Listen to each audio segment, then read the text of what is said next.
Let's see what we got. The hit that nearly got Boosie put to death. Boosie, what you want to say to your fans, man? I know about it, but I ain't never watched nothing about it. I just, fuck. It happened in my time. I'm from New Orleans, he in Baton Rouge. I grew up in the streets, so I heard about it. Never get about me. Never get about me. Ride around with that 40. Remember, we was going in the mall and walking and he said, oh, fuck, I forgot. I still got that 40 on me. I had to go put that bitch back in the car. Like, I remember all that some shit. pocket big shit again. I'ma burn one. And Burn you can get one, it. niggas, you hear me? Come get it like I told you. I keep my 40. Yeah, I hit a big ass 40 like that. Cause that I bitch don't play no game. I will big, burn like one on my know they person, get burned. be wearing every day. Like a little slim Glock or something. District Attorney Hiller Moore says it's quite possible Lil Boosie is connected to a string of murders. Police Way more than recently that. arrested Tell you 9 that men much. for the deaths of 6 others. Police say Boosie is part of this web. One other name stands out, is the only one charged with each. Michael Louding had a smirk on his face as Judge Trudy White ruled from the bench. In April, an East Baton Rouge Parish jury unanimously found the man known on the streets as Marlo Mike guilty of first-degree. Louding confessed to detectives rapper crazy Lil how young Boosie he was, hate too. him. Boyd in October of 2009. But I can't say that because like I said, when I was running the streets, nigga was fucking 14, 15 years old. So about 3 or 4. it Howard, happens. who gave It you happens money? to you. Marlon Mike, Boosie. Howard, how much? Marlon Mike, $2,800. It's like my girl snitched on me. $2,800 to, You know, a to woman a would- teenager. Wait, hold on. Your girl snitched on you? Yeah, she made a statement on me. That's why I took the charge, so she can walk. Hey yo, squad, Damn. what's the drill? You know I got y'all on everything, right, man? So Well, y'all how she snitched if you took the charge so she could walk? How that go? asked, and now I'ma deliver. Today we gon' spit the real on the Louisiana legend and OG Boosie Badass. A lot of people see him smiling and living large now, owning his own record company, sports agency, doing movies, but before all the when you talking about Baton Rouge, Louisiana, the conversation has to mention Torrance Hatch Jr., better known as Little Boosie, also known as Boosie Badass. Boosie came up in the city with both parents, but it was anything but a model home. Boosie witnessed things no kid should have ever seen. His pops was an OG in the streets, and at times things got out of hand where he abused his moms, but Boosie never ignored the good about him. Unlike his brother, he was a daddy's boy to the core of him, always in the streets and learning the ropes. My daddy was he was a G. Ignorant shit we used to do. You know, he was a gang. He was a G in the hood, and I always hung under my daddy. So, which is why his passing affected him so much. When you lose that kind of love, like you spiral out of control. You know, I just stopped everything. Before Boosie was even 14 years old, his father succumbed to his illness after living with a tumor on his brain. It's also speculated that he was murdered. That's when everything changed in Boosie's life. From there, he went on to stay with his grandmoms, where the environment was surrounded by hustlers, gangsters, and street dealers. Boosie was tired seeing his mom struggle, and with his pops gone, he knew he had to do something to bring a change to the house. Instead of getting a 9-to-5, Boosie became his environment to secure a bag and better their lives. He had hoop dreams that was nice on the court.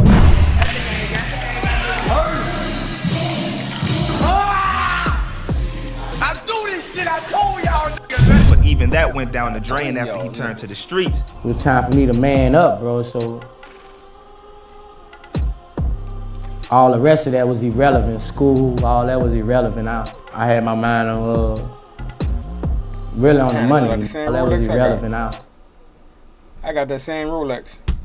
Same. I had my mind on really on the money, you know. Boosie was going through it as just a teen, but the rap game in the streets became his way out and his therapy. In the late 90s, Boosie would join the rap collective concentration camp after being introduced to member C-Loc that took him in and mentored him in the rap game. Boosie was featured on group albums like Thug Brothers and C-Loc's album It's a Gamble. Boosie's raw, unique style and authentic hood bars quickly captured the ear of the streets in tracks like Outlaw with C-Loc. Lil Boosie wasted no time feet in the streets. He dropped his debut solo album, Youngest of the Camp, and it was up. From there, he released street banger after street banger like solo albums for My Thugs, Badass, and collaboration projects, Ghetto Stories, and gangster music with his day one homie, Webby. Everybody listening to all ears, not trying to, you know. See, I was a Webby fan back in them days. Back in them days, I used to run into the cat way cooler than Boosie. Nah, we ain't ran into him Webby yet, you fell know off. what I'm saying? But When Boosie they know who down, they is. Webby went to And doing if you too was much. outside and down south around that time, then you already know Trill ENT had the streets on lock for a little bit. Boosie was taking over Baton Rouge, Louisiana, and reaching worldwide, spitting the real over beats. He was certified on wax and certified in the streets. A youngin' but a shot caller with the hood behind him. Key, everywhere I go, I'm talking about every corner I touch, they damn near running behind my car. Boosie, you know what I'm saying? And the OGs, oh, they love me. Boosie was strapped and ready for war, letting it be known. It was only a matter of time before the law targeted him, though. The day finally came when cops caught Boosie lacking. October 2008, East Baton Rouge Sheriff's deputies found a bag of dope, a cigar loaded with herb, and another unspecified illegal substance, and a strap in the car. He was charged that's with... what I remember him originally being in jail for. That's what I'm saying, all the murders and all that shit. I'm like, how you end up on that road when he in jail for fucking gun and drugs and all that type of shit? Possession of weed and a possession of a firearm with a controlled dangerous substance. With his legal team putting in work, Boosie struck gold, getting a plea deal that cut his potential 10-year jail sentence down to at most 2 years, of which he had to do mandatory. The last time Torrance Hatch, aka Little Boosie, was on WAFB, it was last November. He was spending time at home the night before beginning a 10-year jail sentence for a third offense, a charge, and probation violation. Trouble easy to get in, but it's hard to get out. Boosie caught a break, but the judge wasn't letting up. He made sure to let Boosie know any slip up and he's applying steady pressure on his top. The judge looked at me and said, Alright, so he came home he called me by my nickname. What you think I'm You won't railroad a nigga and lose me in the system, but like C-Murder and Mac, I refuse to be a victim. Boosie was given an ankle monitor on house arrest, but the judge was in the cut, and that's a scary sight. Boosie was caught violating probation when the judge found out he broke his house arrest. The judge put Boosie away with the quickness, sending him to the pen to serve 4 years of his 10-year sentence with the probability of getting out, and 2 with a 5-year probation. The cookie was crumbling bit by bit. He was going away with 7 kids and 1 on the way. But Boosie a strong dude though. What he didn't know was the hell he was about to get raining down on him. In early June 2010, Baton Rouge state and federal law enforcement leaders began an investigation into a string of South Baton Rouge murkings and non-fatal shootings. This led to a series of indictments. Unlucky for Boosie, that led cops right down to him for the hit on Terry Boyd. Boosie was now facing a first-degree hit charge for the 2009 hit. Boosie was snatched up along with 8 others involved with a total of 6 bodies. Aside from the other 8 men, one in particular played an important role in Boosie going free or being given capital punishment. 17-year-old Mike Louding, also known as Marlo Mike. Marlo Mike, he got life in jail, huh? Now, how come they didn't give him the needle? Probably because he was telling on Boosie or because he was younger or what? How that went? If y'all know, put it in the comments. Like, how many years he got? He got life? District Attorney Hiller Moore says it's quite possible Lil Boosie is connected to a string of murders. Police recently arrested 9 men for the deaths of 6 others. Police say Boosie is part of this web. One other name stands out, is the only one charged. With his name coming from the homicide guru Marlo Stansfield on the TV show The Wire. Marlo Mike was so ruthless allegedly that officers reported him as being, and I quote, a teen hitman with the mind of a maniac, a rogue gunman haunted by a demonic choir of voices hollering kill. Goodness. Marlo later confessed to 9 bodies, dropping his first when he was a youngster. I mean, even younger. 9 people. He admitted to that? Yeah. That's why he in jail. They never had not one witness on him, on none of those murders. But that's not even the most savage part. Marlo Mike was at first flipping on Boosie, saying Boosie paid him $2,800 to murk Boyd. Detective Elvin Howard, how many times did you shoot him? Marlo Mike, about 3 or 4. Howard, who gave you money? Marlo Mike, Boosie. Howard, how much? Marlo Mike, $2,800. That put Boosie in a messed up situation. I know the judge was rubbing his hands like Birdman. You undersmell it?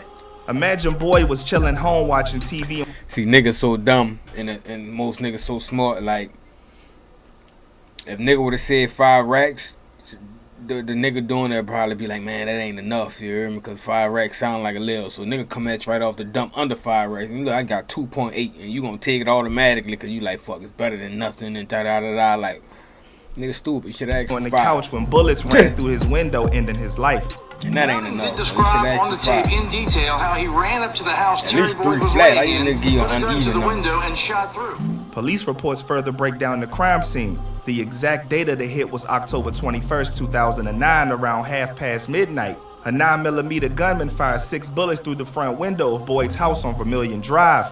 Police officers pulled up at the East Baton Rouge spot to find Boyd lifeless. Just 1 month before, Boyd had completed a 5-year stint at the Winfield Correctional Facility. The autopsy revealed at the time of his passing, Boyd's bloodstream was spiked with morphine, tree, and codeine. Cops were clinging to Marlowe as the key link to Boosie and were using him by any means to bring down the Louisiana OG.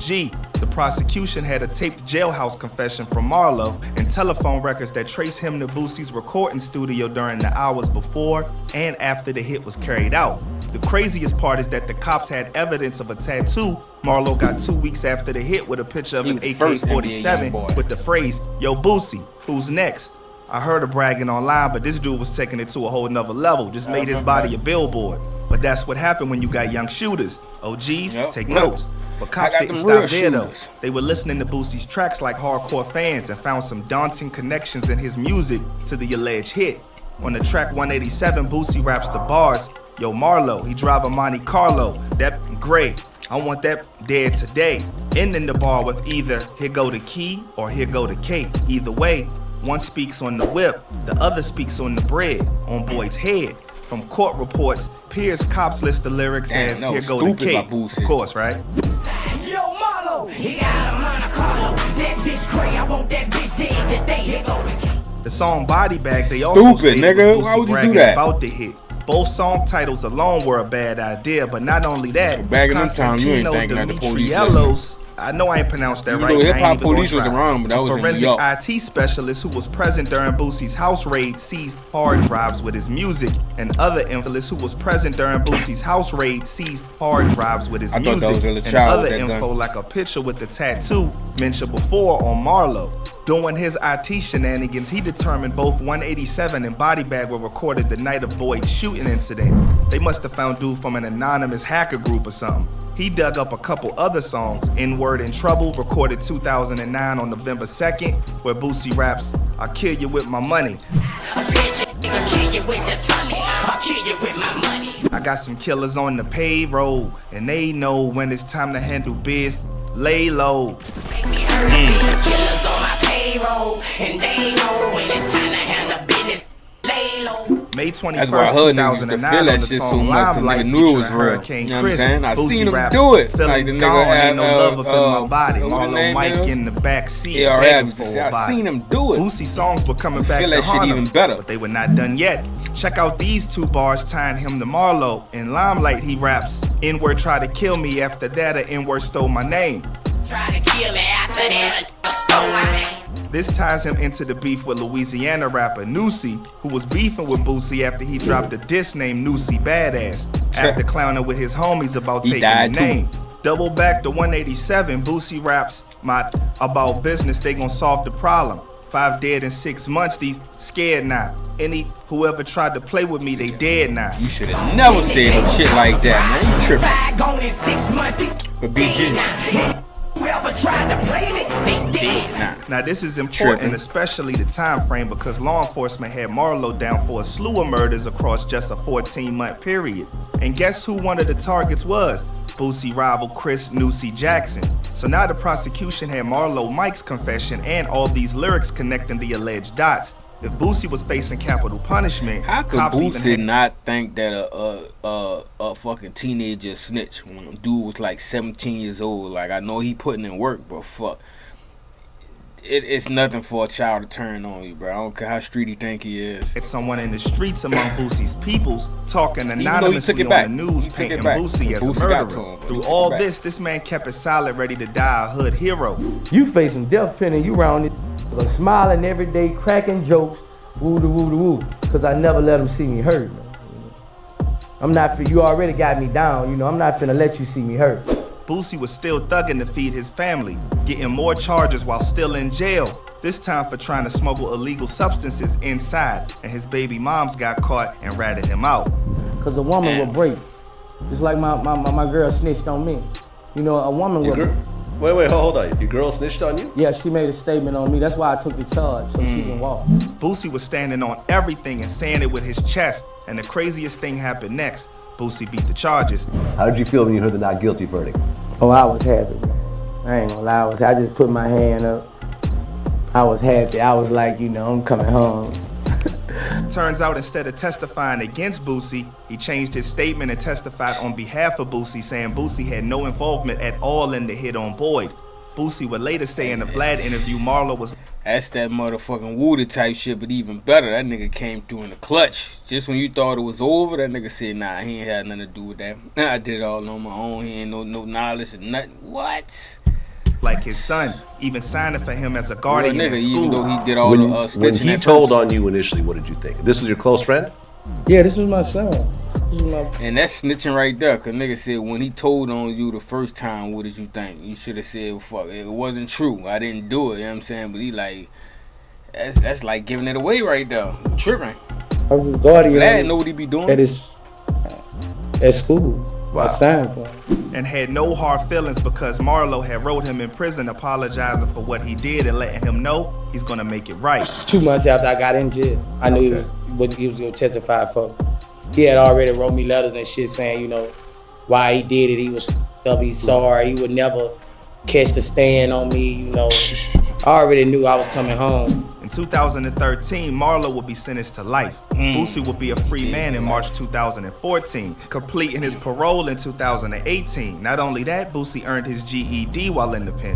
And when he got out, he found out he had cancer and beat that too. Then he changed his name to Boosie Badass and signed to Atlantic Records with his own label, Badass Entertainment. The man is like a wind magnet, and you gotta respect his stamp of approval by the streets as one of the few real left. So there you have it.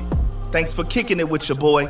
Appreciate the love and support, man. I'm glad I was able to give y'all what y'all wanted. We got more videos coming. I'm gonna catch y'all when I spin the block for the... It was my nigga DMX, and now we just got Boosie, man. Boosie, Jada Kid, Styles P. You know what I mean? Scarface. It still got a few of my OGs who left who never steered a nigga wrong, who ain't get caught doing no fuck shit yet. Cause a lot of niggas getting exposed doing fuck shit.